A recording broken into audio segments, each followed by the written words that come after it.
Paz y bien, hermanos, les habla Fray Claudio Antonio Calderón del Valle, fraile y sacerdote capuchino, y como de costumbre vamos a intentar meditar juntos el Evangelio que la Santa Madre Iglesia nos propone en este domingo 22 del tiempo ordinario. Vamos a meditar juntos el Evangelio según San Mateo, capítulo 16, versículos del 21 al 27. Y como de costumbre, damos unas pinceladas generales sobre el contexto en el que fue escrito este hermoso evangelio. Acordémonos que es un evangelio escrito por Mateo y su comunidad aproximadamente alrededor del año 80 después de Cristo. Un evangelio escrito en tiempo de persecución, en tiempo de huida, porque 10 años antes, en el año 70 después de Cristo, los romanos habían destruido el templo intentando sofocar una sedición hebrea. Ese mismo año los cristianos fueron expulsados de la sinagoga y empezaría la gran persecución hebrea. Por eso los cristianos se están trasladando en su mayoría hacia el norte, hacia tierras principalmente de dominio griego. Ahora bien, también tenemos que recordar la estructura interna que suele seguir San Mateo, que nos va combinando por un lado secciones narrativas, pero entre sección y sección narrativa mete discursos. De hecho, la perícopa que vamos a meditar se encuentra en la quinta parte del Evangelio, a quienes los expertos biblistas han intitulado la Iglesia primicia del reino de los cielos. Esta parte se extiende desde el capítulo 14 al capítulo 18. Entonces estamos en la sección narrativa de la quinta parte del Evangelio según San Mateo. Y vamos a leer hoy y a meditar la continuación del Evangelio que meditamos hace 8 días. Acordémonos dónde está Jesús, y esto es importantísimo. Jesús está en Cesarea de Filipo, a quienes los paganos llamaban Pania, es decir, la tierra de pan. Cesarea de Filipo era la capital del imperio de la tetrarquía herodiana, la capital del imperio concretamente de Herodes Filipo, ya que Herodes el Grande a su muerte dividió su territorio en 4, dándoselo 3 partes a 3 de sus hijos y una cuarta parte a un tal Lisanias, que poco sabemos de él. Ahora Jesús está en esta tierra, Cesarea de Filipo, que como les digo se llamaba originalmente Panias, porque nos encontramos al pie del monte Hermón. Y en la antigüedad los griegos habían construido templos en honor a divinidades paganas, y después el mismo Herodes el Grande también construiría otras edificaciones. Esto es importante porque cuando Jesús, meditábamos hace 8 días, declara que Pedro es la piedra de construcción y que sobre la roca que es Jesús va a construir la iglesia, de la cual Pedro va a ser la primera piedra. Jesús se encuentra frente a esta roca, el monte Hermón, se encuentra frente a estos templos. Recordemos que dentro de los templos que se encontraban en este lugar estaba un templo en honor al divino César Augusto, que ya está muerto, pero acordémonos que los césares se habían declarado divinos y se les rendía cultos. También había templos a divinidades paganas como Zeus, la diosa Roma, el dios Pan, la diosa Némesis, y también a otros seres intermedios, podríamos llamarle, como eran templos dedicados a las ninfas y también a animales que se les había dado la categoría de sagrados. Me refiero concretamente a las cabras sagradas. Entonces, cuando Jesús pregunta a sus discípulos, ¿quién dice la gente que soy? Y después le pregunta a sus mismos discípulos, ¿y quiénes dicen ustedes que soy yo? Precisamente está pidiéndole a los discípulos que revelen su identidad y lo que la gente dice que es la identidad de Jesús delante de los césares, delante de los Herodes, delante de las divinidades paganas, delante de estos ídolos, delante de estos seres intermedios, llámense ninfas, o estos seres sacralizados como las cabras danzantes, a quienes se les rendía culto en estos templos paganos. Ya conocemos la historia de lo que pasó, ya lo meditamos hace 8 días. Entonces bástesenos con recordar que Jesús está todavía en Cesarea de Filipo y que todo el discurso que vamos a escuchar hoy, toda la perícopa que vamos a meditar, se hace en el mismo lugar, y a continuación de lo que vimos hace 8 días, de lo que meditamos hace 8 días en el domingo 21 del tiempo ordinario. Ahora sí, metámonos en nuestra perícopa específica. La perícopa, la recuerdo, es Mateo capítulo 16, versículo del 21 al 27. Y los expertos biblistas han intitulado esta sección del Evangelio, esta perícopa, como primer anuncio de la pasión. Empecemos, como de costumbre, leyendo el primero de los versículos a meditar, el versículo 21. Desde entonces comenzó Jesús a manifestar a sus discípulos que debía ir a Jerusalén y sufrir mucho de parte de los ancianos, los sumos sacerdotes y los escribas, que le matarían y que resucitaría al tercer día. Aquí tenemos que frenarnos como de costumbre para meternos con bisturí y con lupa en palabras concretas que usa el evangelista. Y la primera palabra que nos llama la atención es la palabra dei. Dei significa ser necesario. Y esto es un concepto filosófico. Ser necesario es conditio sine qua non. En español, condición sin la cual no. Es decir, algo de lo que Jesús no puede evadir, tanto por obediencia al Padre, pero sobre todo porque va a ser una entrega y un acto salvífico a través de esta subida a Jerusalén. Entonces es necesario que Jesús suba a Jerusalén y anuncia que va a padecer. Esta palabra va a ser muy importante. Padecer viene del latín patio, que a su vez viene del griego patos, que a su vez viene del verbo pasjo, y a su vez viene del verbo pentos. Vamos a hablar un poco de este verbo. ¿Por qué? Porque para nosotros los cristianos esta palabra es fundamental, la pasión. ¿Qué significa pasión?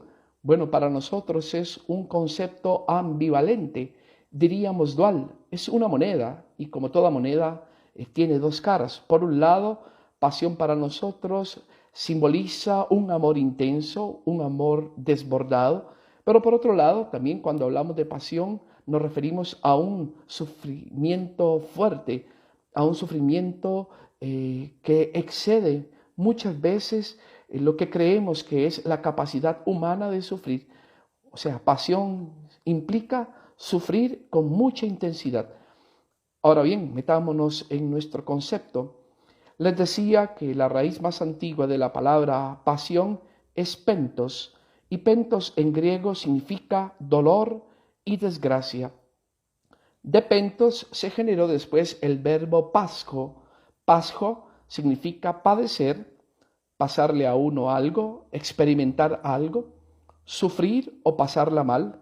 En este sentido, pasjo toma una connotación negativa, pero también podía tomar una connotación positiva. Así que pasjo también puede significar irle a uno bien y pasarlo bien, o beneficiarse. Por ejemplo, esta palabra la usamos en el mismo sentido en español. Cuando le decimos a un amigo, vieras lo que me pasó. Puede ser que te pasó algo bueno o que te pasó algo malo. Por eso se puede traducir como padecer, pasar o sufrir. Ahora, de esta palabra se generó después el concepto de patos. Y patos significa tener una experiencia, un sufrimiento, un suceso, una enfermedad. Por eso, cuando alguien está enfermo, se le llama paciente, porque está sufriendo, está experimentando una enfermedad. Pero también significa fenómeno, accidente, y aquí vemos lo importante, también significa emoción y sentimiento. O también, en términos jurídicos, puede significar juzgar o ser juzgado. Es por eso que esta palabra es ambivalente y, como les digo, es una moneda de dos caras, que por un lado implica sufrimiento y por otro lado implica sentimiento, emoción, enamoramiento. Bueno, Jesús tiene que padecer. Ahora tenemos que tener en claro que padecer no solo implica sufrimiento, sino padecer sobre todo desde el punto de vista teológico implica el amor ágape, el amor incondicional. La pasión de nuestro Señor Jesucristo es el fruto maduro del amor ágape. Y aquí ya encontramos la primera enseñanza preciosa de este hermosísimo evangelio. Ahora bien, en todos estos sentidos, la palabra patos es lo contrario a hacer. A hacer es cuando uno, con su propia fuerza operativa, lleva a cabo una acción. En cambio, patos es padecer, es decir, es ser sujeto de la acción de otros. Entonces Jesús se va a someter, como nos dice el mismo versículo, a tres grupos de personas diferentes. Y Mateo nos dice que Jesús va a sufrir y los que lo van a hacer sufrir van a ser los presbíteros, los archillereus y los gramateus. Dice Jesús, voy a sufrir mucho por parte de estos tres grupos de personas.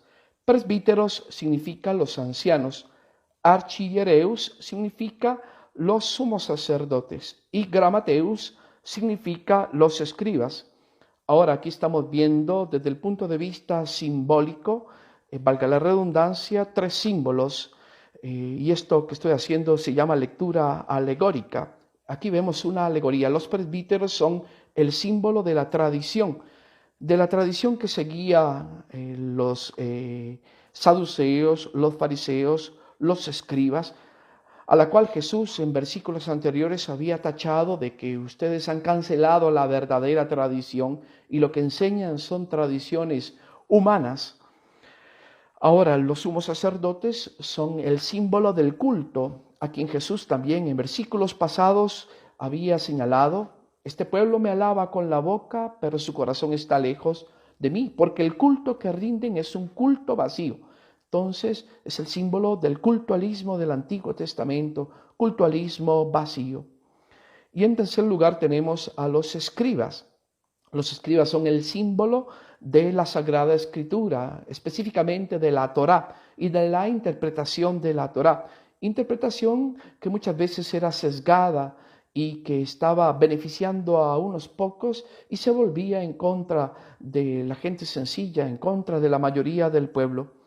Entonces lo que estamos viendo es que Jesús está anunciando que va a padecer mucho en mano de estos tres grupos. ¿Y por qué es el padecimiento? Bueno, lo que estamos viendo es el punto elevado del conflicto que empezó en el capítulo 10 y se extendió hasta el versículo 12 y aquí llega a su culmen.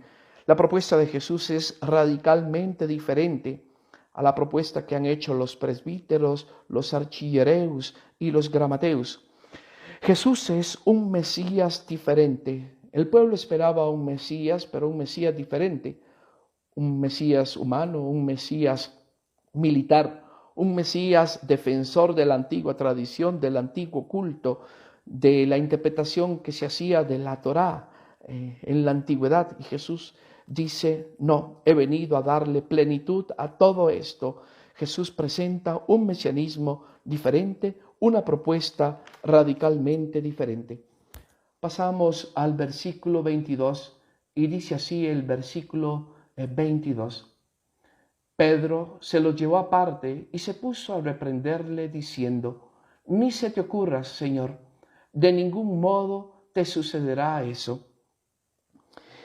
Aquí estamos viendo, bueno, antes de entrar en este versículo 22 se me olvidaba un pequeño detalle. En la última parte del versículo 21, Jesús dice que ahí lo van a privar de su vida y que al tercer día se levantará. Bueno, lo que estamos viendo es el primer anuncio de la pasión, el primer anuncio anticipado del triunfo de Jesús sobre toda forma de mal, sobre la muerte. Ahora sí, pasemos al versículo 22. Dice el texto que Pedro toma para sí mismo a Jesús y Mateo usa el verbo proslambano, tomar para uno mismo. Es decir, Pedro quiere meter en su esquema mental y en su comprensión mental a Jesús. Esta palabra ya nos lanza un cuestionamiento. ¿Cuántas veces no dejamos a Dios ser Dios y lo encerramos dentro de nuestros esquemas mentales? ¿Cuántas veces pretendiendo orar a Dios, lo que estamos haciendo es un culto egoísta a nuestra forma de pensar, a nuestra opinión, a nuestra forma de ser y proyectando todo esto que nosotros somos en una figura que nos hemos fabricado de Dios. Bueno, esto es lo que está haciendo a Pedro, está jalando a Jesús hacia su forma de pensar. Ahora dice Mateo que Pedro empieza a reprender, a imponer sobre, la palabra que usa Mateo es el verbo epitimao, a reprender a Jesús. Ahora, epitimao es un verbo que el Evangelio ya ha usado antes varias veces, pero curiosamente es un verbo que Jesús ha usado en situaciones de exorcismo para expulsar malos espíritus de gente poseída. Y Mateo está usando aquí este verbo, sugiriéndonos como que Pedro está haciendo una especie de exorcismo sobre Jesús.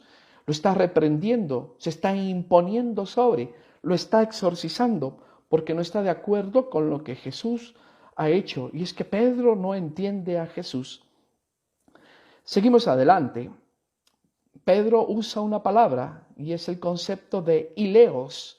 Ileos viene del verbo aireomai, que a su vez viene del verbo airo. Airo o jairo significa llevar cargando.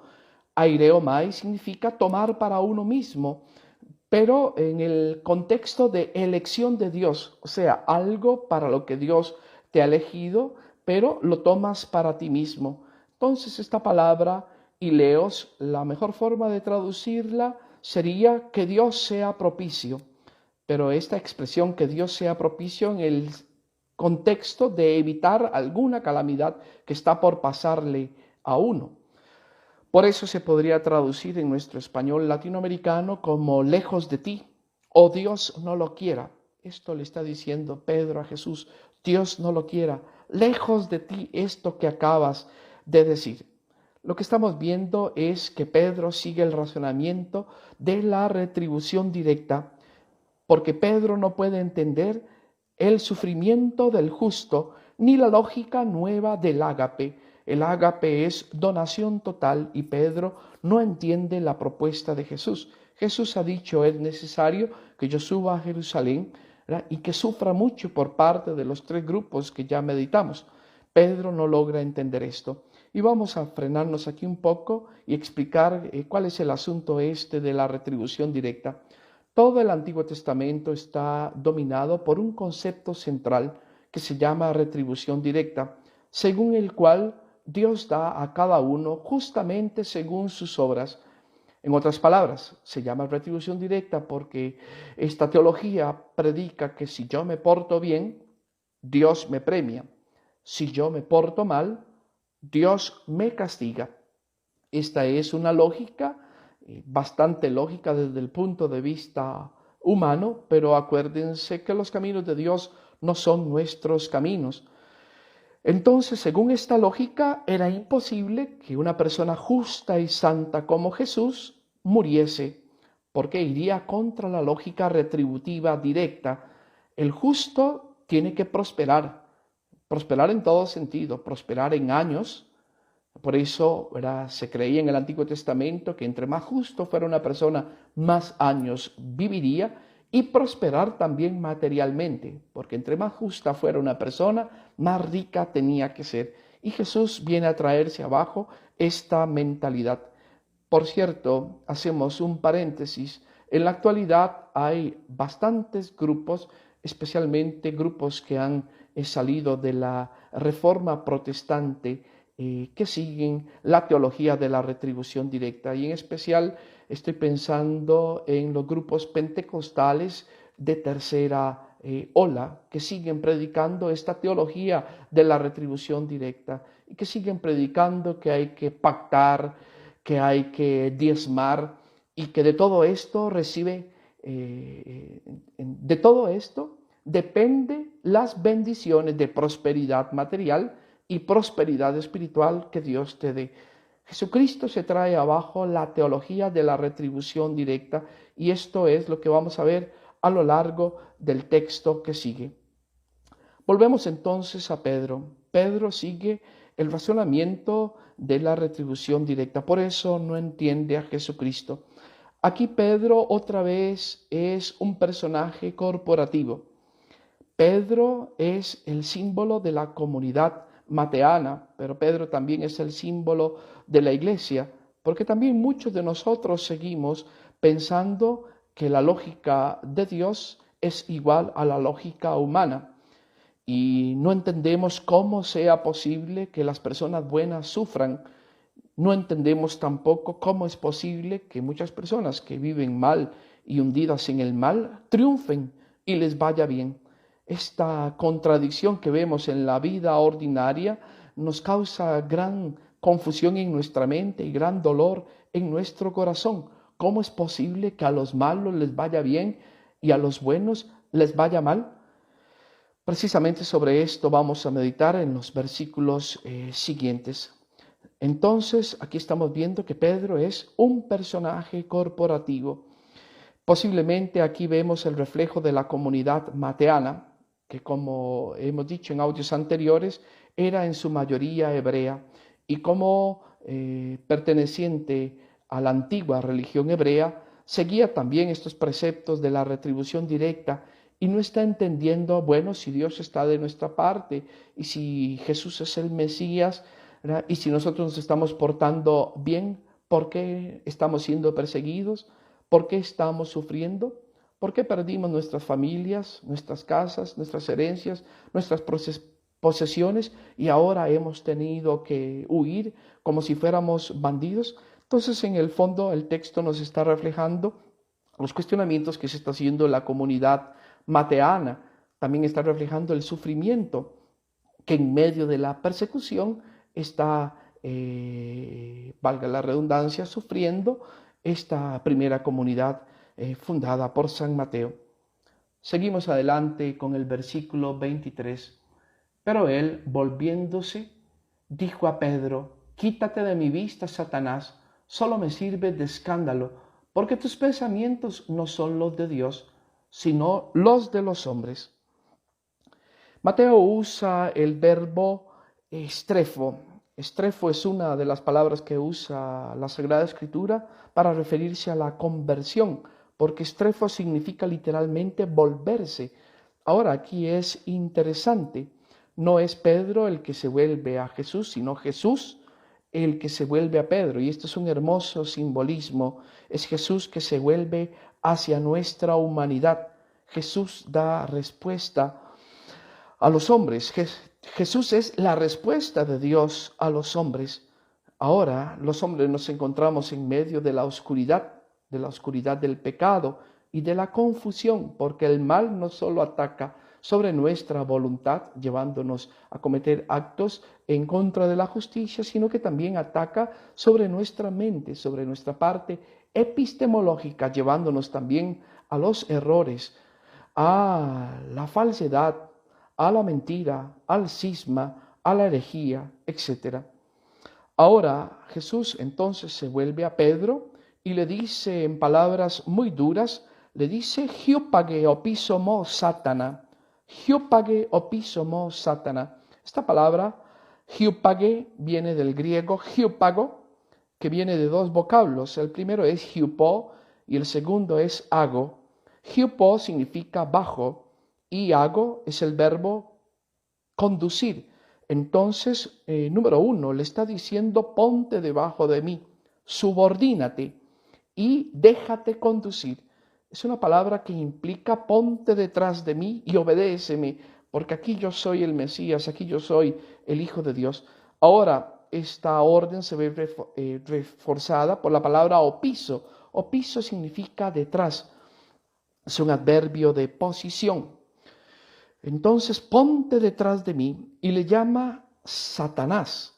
Y el texto receptus, así se llama, textus receptus, lo pone con mayúscula, es decir, es un sustantivo, pero es un nombre propio. Satanás sabemos que significa en hebreo adversario. Es decir, aquí estamos viendo por un lado que Satanás está tentando a Jesús a través de Pedro, porque siempre el espíritu del mal actúa por causa segunda, diríamos en términos populares, actúa por carambola.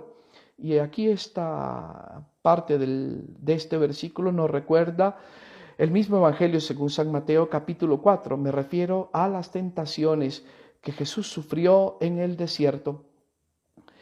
Vamos a ver si nos entendemos.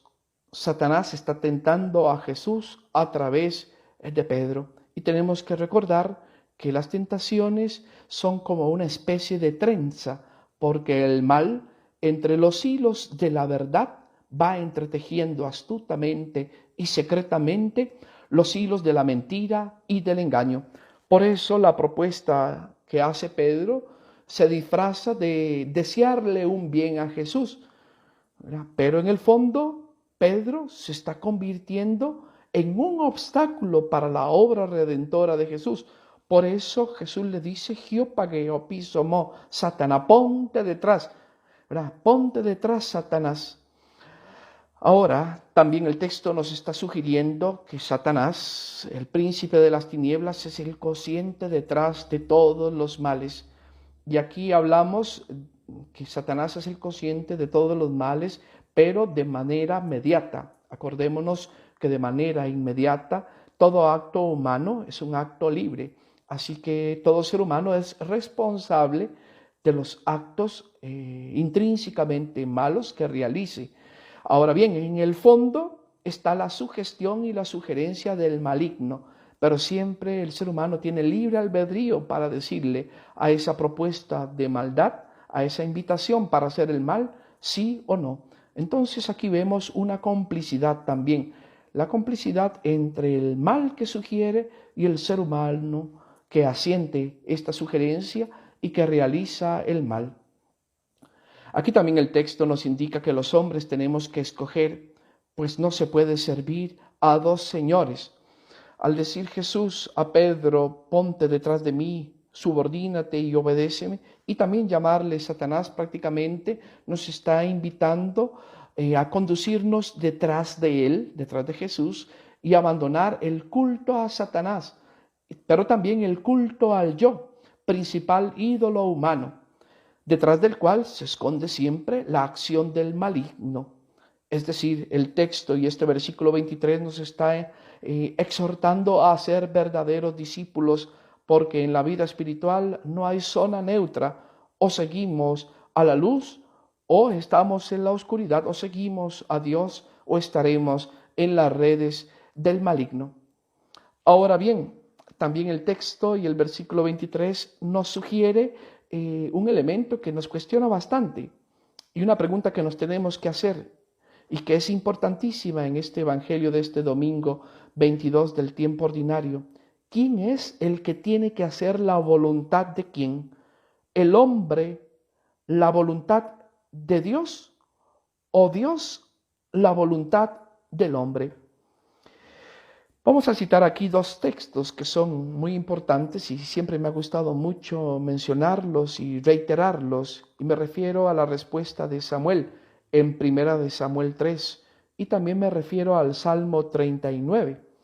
Muchos de nosotros, los cristianos, le decimos a Jesús y a Dios Trino y Uno, en lugar de decirle, habla que tu siervo escucha, como dijo Samuel, parece que le decimos, calla que tu siervo habla. Muchos de nosotros, como Pedro, en lugar de decirle al Señor como el salmista en el Salmo 39, aquí estoy, Señor, para hacer tu voluntad, le decimos, aquí estás, Señor, para hacer mi voluntad. Y es que muchos de nosotros hemos creído que la oración es una especie de llave japonesa al brazo de Jesús. Es decir, le torcemos el brazo a Jesús mediante la oración para que haga nuestra voluntad. Y creemos que la oración es una especie de fórmula mágica para cambiar la voluntad de Dios. Y aquí tenemos que frenarnos porque la voluntad de Dios es inmutable. No es Dios el que tiene que hacer la voluntad del hombre, es el hombre el que tiene que hacer la voluntad de Dios. La oración no es un método para cambiar la voluntad de Dios. La oración es un método para que el hombre cambie su voluntad y la sincronice con la voluntad eterna de Dios. Entonces aquí Pedro está fallando. ¿Por qué? Porque Pedro pretende que Jesús haga su voluntad. Y diciéndole Jesús, Giopageo pisomo, le está diciendo, un momentito Pedro, eres tú. el que tiene que hacer la voluntad de mi Padre, como yo la estoy haciendo. Eres tú, Pedro, el que tiene que hacer mi voluntad, porque yo soy el Hijo de Dios. Y aquí este versículo 23 nos lanza este fuerte cuestionamiento.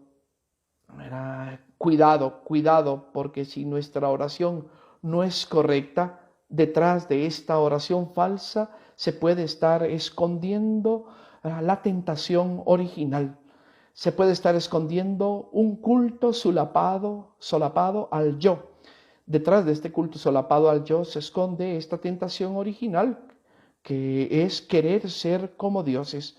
Querer ser como dioses, imponerle a Dios nuestro criterio y nuestra voluntad y pretender que por actos de culto, como prender candelas, quemar incienso, hacer novenas, hacer oraciones o participar en actos cultuales, vamos a torcer la voluntad de Dios. No, y recuerdo siempre de manera sintética que la oración cristiana siempre tiene que ser hecha en modo suplicativo, es decir, es una súplica humilde de un fiel a Dios y tiene que ser siempre en tono optativo, es decir, le dejamos la última opción y la última palabra a Dios. Somos los hombres los que tenemos que hacer la voluntad de Dios, no Dios la voluntad de los hombres. Así que no cometamos el mismo error que cometió Pedro en este versículo 23 de este hermosísimo evangelio. Ahora, este mismo versículo 23 nos pone una ironía bastante curiosa, porque Jesús le dice a Pedro, ¿verdad? No seas escándalon. Escándalon en griego significa piedra de tropiezo. Un escándalo es cuando uno va por el campo y entre el zacate hay una piedra que no se ve, entonces uno sin verla termina chocando la punta del zapato, o peor, si uno va con sandalias, termina pegando los dedos en la piedra y tropezando. Por eso escándalo significa piedra de tropiezo.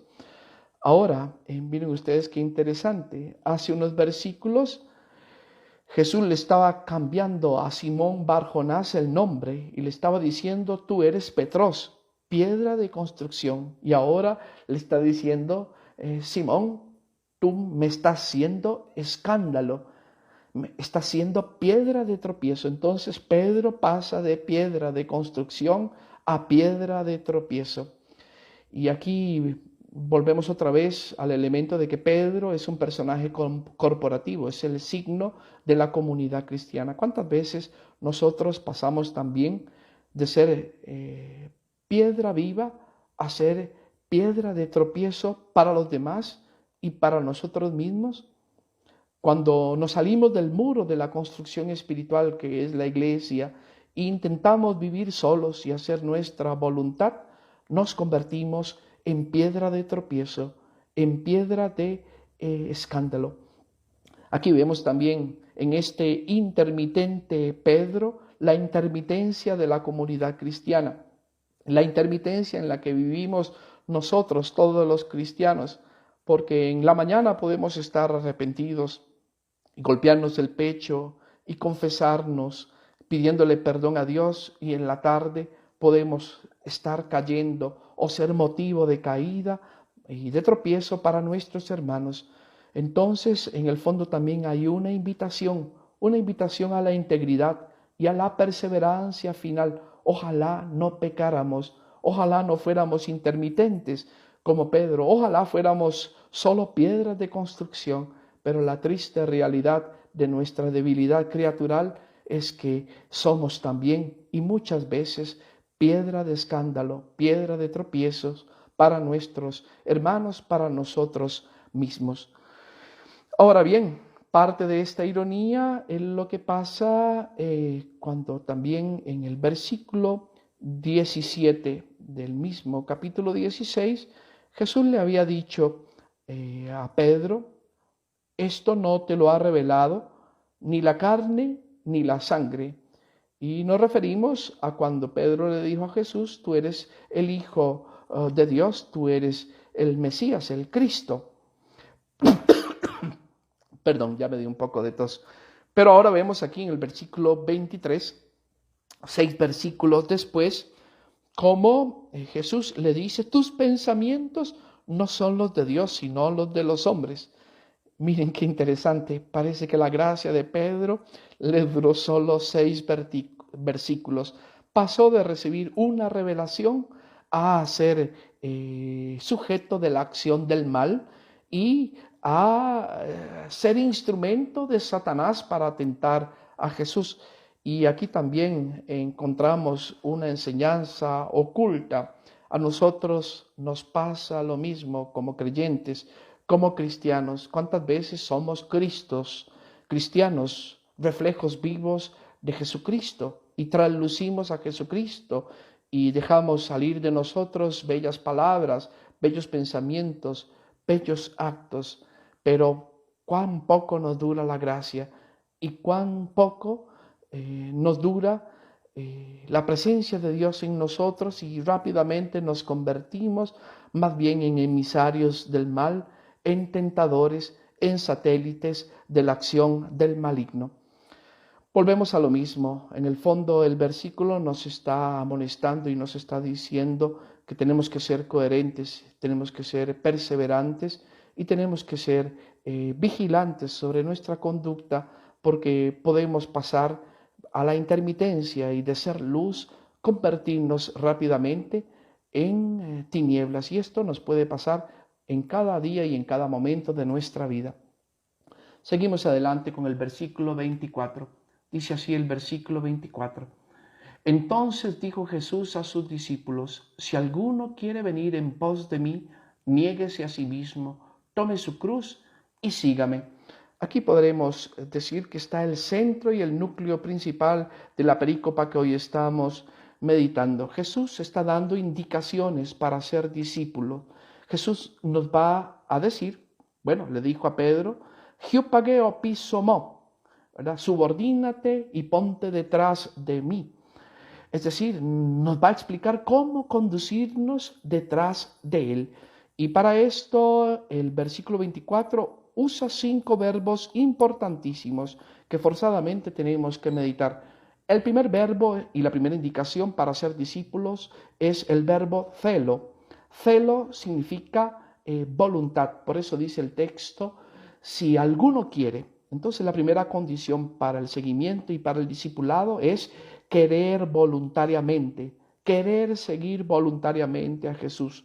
No se puede seguir a Jesús a la fuerza. Entonces, primera condición, tener voluntad, y voluntad constante y voluntad estable, no intermitente. Y a veces, y cuando pasemos de la luz a las tinieblas, arrepentirnos rápidamente y volver al dominio de la luz. Tener la voluntad constante todos los días, cada momento, 24/7, de seguir a nuestro Señor Jesucristo. Entonces, primera condición, tener voluntad. Segundo verbo, y aquí es un verbo compuesto, usa opiso, mo y elfen. Elfen viene del verbo ergomai, significa ir detrás de Jesús. Ir detrás de Jesús en el presente, pero también en el futuro. Ponernos en camino, movernos, ponernos a actuar. Y aquí repito un pensamiento que escuché una vez de un predicador que dijo que uno no le puede pedir a Jesucristo que guíe sus pasos si uno no está caminando. Entonces, aquí la segunda invitación y el segundo requerimiento para ser discípulo de nuestro Señor Jesucristo es ir detrás. O sea, estamos hablando de que ser discípulo de Jesucristo es algo activo. No me puedo sentar a esperar que el Señor me transforme. No, tengo que caminar, tengo que actuar. Y de camino, como decimos popularmente, Cristo nos va a acomodar la carga, pero tenemos que ir detrás. Y esto detrás significa vivir subordinados, también teniendo claridad en que existe una jerarquía. Jesús es el maestro y yo soy el discípulo. Él me enseña y yo tengo que aprender. Nunca le puedo imponer a Jesucristo mi criterio. Soy yo el que me tengo que subordinar. Soy yo el que me tengo que homologar, hacerme uno con la voluntad de Jesús y no al revés. Esta es la actitud de un verdadero discípulo. Tercer requerimiento, tercera condición. Y aquí en Mateo usa el verbo aparneomai, que viene de dos vocablos, apo y arneomai. Significa negar completamente. Y este tercer requerimiento es el requerimiento más difícil y más complejo, negarnos completamente. Lo que nos está recomendando Jesús es dejar de darle culto al yo. El yo es el peor de los ídolos que construimos los seres humanos. Detrás del yo se esconde, como ya les dije, ¿verdad?, la tentación original de querer ser como dioses. Tenemos que dejar de buscar vivir única y exclusivamente para nosotros. Tenemos que dejar de vivir autocentradamente. Yo, y si queda algo, yo. Y tenemos que empezar a negarnos y vivir para los demás y vivir para Dios. Recordemos, como nos dirá después San Juan en sus cartas, la única forma que tenemos para amar a Dios invisible es a través del hermano. Entonces tenemos que vivir excéntricamente, es decir, vivir para el prójimo, vivir para los demás, porque es la única forma que tenemos de vivir para Dios. Si vivimos autocentradamente, si vivimos alrededor de nuestro yo, si vivimos dándole culto al yo, no podremos ser discípulos de Jesucristo. Entonces hace falta la abnegación, la negación de nosotros mismos. Y esto es un arte difícil que tenemos que practicar todos los días. Es la petición más difícil de todos estos 5 elementos que nos propone San Marcos en este versículo 24. El cuarto elemento, ¿verdad?, dice literalmente, arato ton estauro. Arato viene del verbo jairo, que significa elevar o izar velas. Es un verbo que siempre me ha gustado porque da la idea como que uno sube algo y lo despliega como una vela. Ahora no es una vela lo que desplegamos, sino dice ton estaurum, es decir, despliega, pon en alto como un estandarte, como una vela, la cruz. Y aquí la cruz se transforma en el estandarte del ágape. La cruz se transforma en el estandarte del amor incondicional. La cruz se transforma en el estandarte de una vida entregada a los demás, de una vida donada, de una vida entregada gratuitamente. Por eso digo que la cruz es el estandarte del ágape. Entonces es una invitación no solo a llevar la cruz en el pecho o tenerla en la casa o en el templo, sino a elevar en todos nuestros actos, palabras y pensamientos el estandarte del ágape, es decir, vivir en el amor ágape, en el amor incondicional. Este es el estilo particular de Jesucristo, esto es lo que nos quiere enseñar Jesucristo. Este es el mandamiento único que nos deja Jesucristo, el ágape, el amor incondicional. En eso conocerán que son mis discípulos, en que se aman los unos a los otros como yo los he amado, es decir, con amor ágape, amor incondicional. Y la quinta condición dice literalmente aculuceo. Aculuceo significa es una partícula que indica juntos, y keleutos significa camino. Entonces, ir juntos por el camino, ir no solo detrás de Jesucristo, sino tenerlo de compañero de viaje, porque siempre que caminamos solos nos perdemos y nos damos por los trillos que ofrece el mundo. Solo hay un camino, Jesucristo es ese camino, camino, verdad y vida. Entonces no sigamos otros dioses, no nos sigamos a nosotros mismos, no sigamos otros ídolos, solo sigamos a nuestro Señor Jesucristo.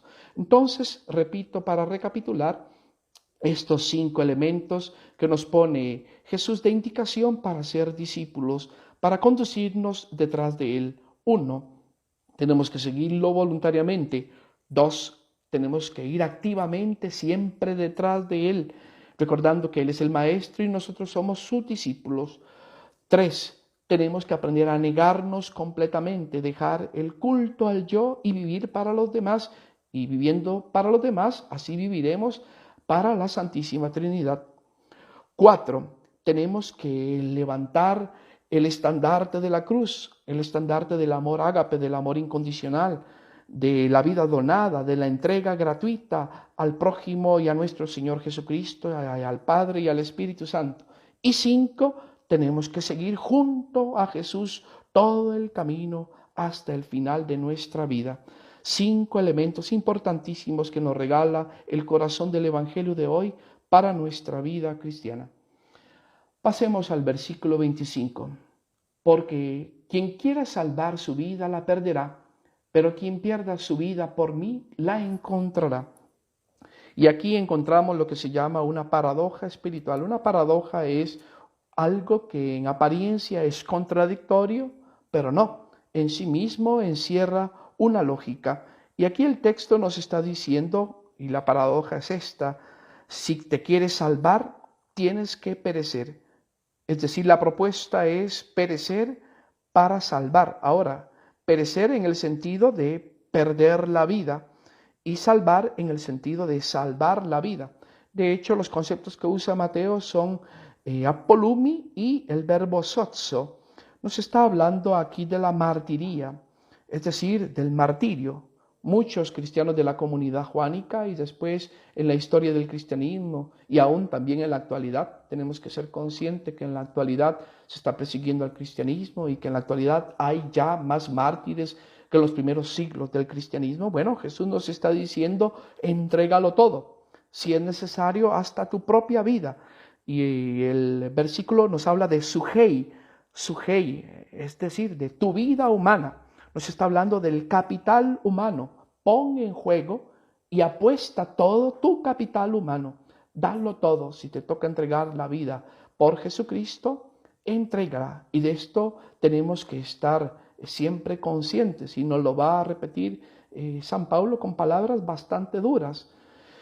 Nos va a decir San Pablo que si todavía no hemos derramado la sangre en nuestra lucha contra el pecado, todavía no hemos hecho nada. Por eso desde el siglo I los católicos veneramos a los mártires, porque los mártires, los que han entregado la sangre, la vida, su capital humano, totalmente lo han entregado, se convierten en modelos de los perfectos y verdaderos cristianos.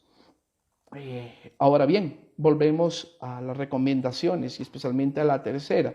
Si nuestra vida está centrada en nosotros mismos, ¿verdad? Si somos egocéntricos, autocentrados, vamos a perder nuestra vida. Solo el que dona la vida, solo el que vive bajo la lógica del ágape encontrará la vida. Ahora vamos a ver qué tipo de vida es la que vamos a encontrar.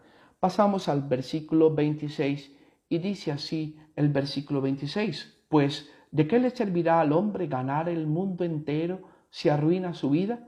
¿O qué puede dar el hombre a cambio de su vida?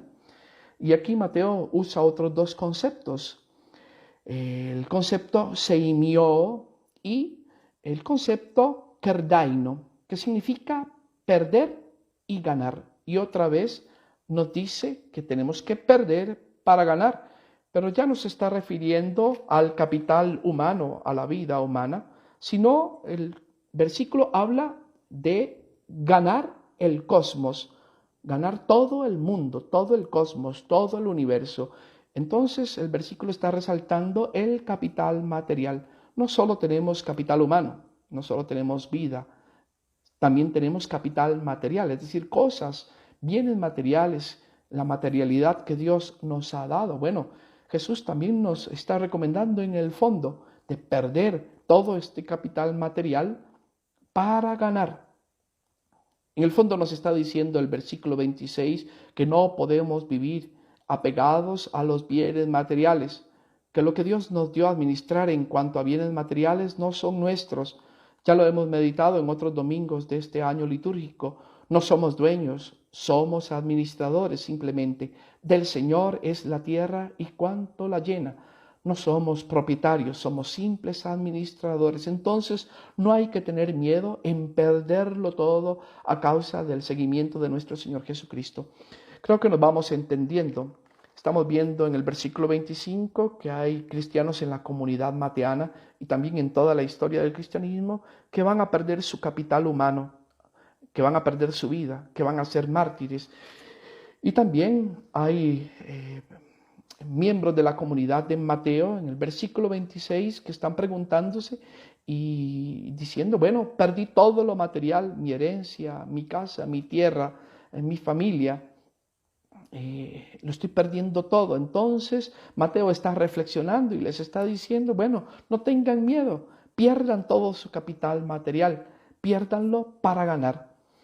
Ahora bien, tenemos que entender que estos dos conceptos, cuando Mateo nos habla en el versículo 25 de sujei, de vida humana, de capital humano, y en el versículo 26 de cosmos, es decir, de capital material, de todo lo material, nos está hablando en el fondo del concepto de bios.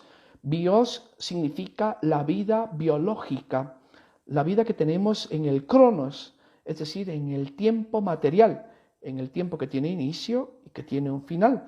Bueno, por eso tenemos todos una vida biológica que implica el capital vital y el capital material. Y esto nos está diciendo Jesús, bueno, dona todo tu bios, dona tu capital humano, tu vida, y dona tu capital material, todas tus posesiones, y encontrarás algo superior.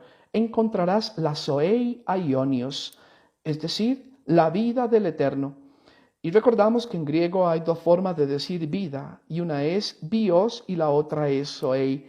Bios se refiere a la vida material, a la vida cronológica, y zoei se refiere a la vida del Eterno, a la vida que no tiene inicio, que no tiene final, a la vida inmaterial del Padre, del Hijo y del Espíritu Santo.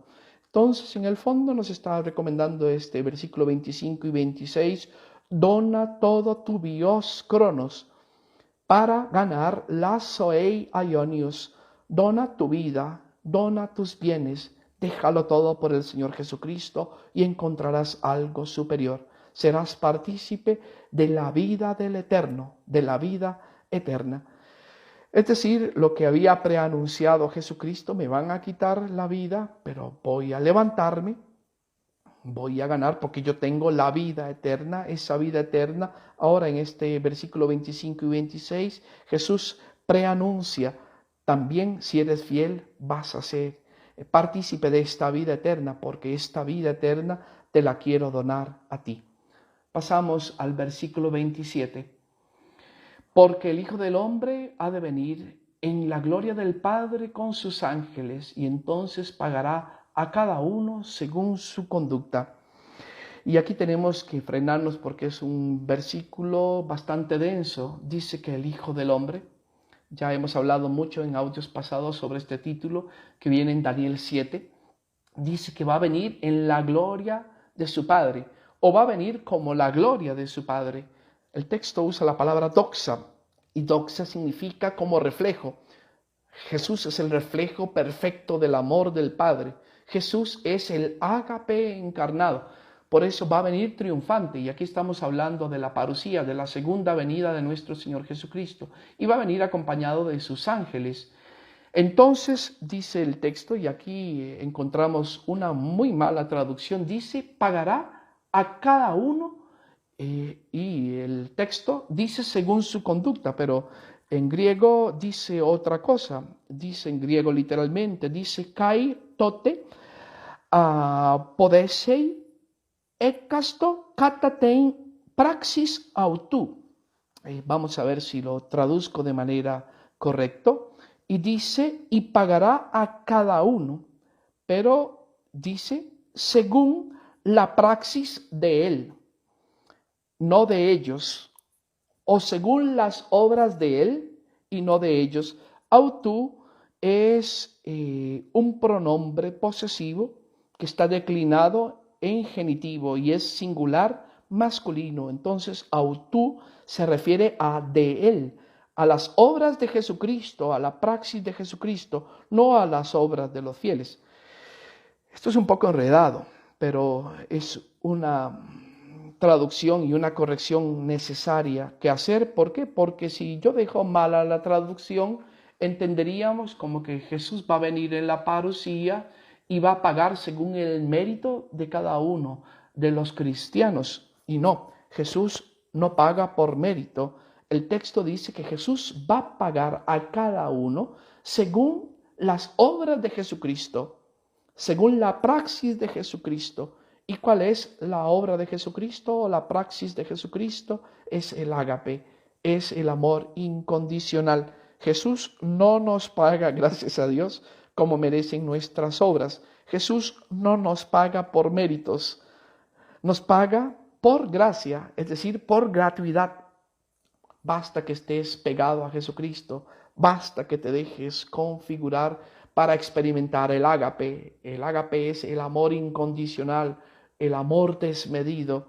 Dios te va a pagar no por tus méritos, sino conforme su obra de ágape, conforme su obra agápica, su obra de amor total, de amor perfecto, de amor incondicional. Entonces lo que estamos viendo es el cierre de lo que ya hablamos en los primeros versículos. Jesús está corrigiendo la antigua retribución directa y nos está diciendo, no, así no funcionan las cosas. Yo no pago a cada uno según sus obras.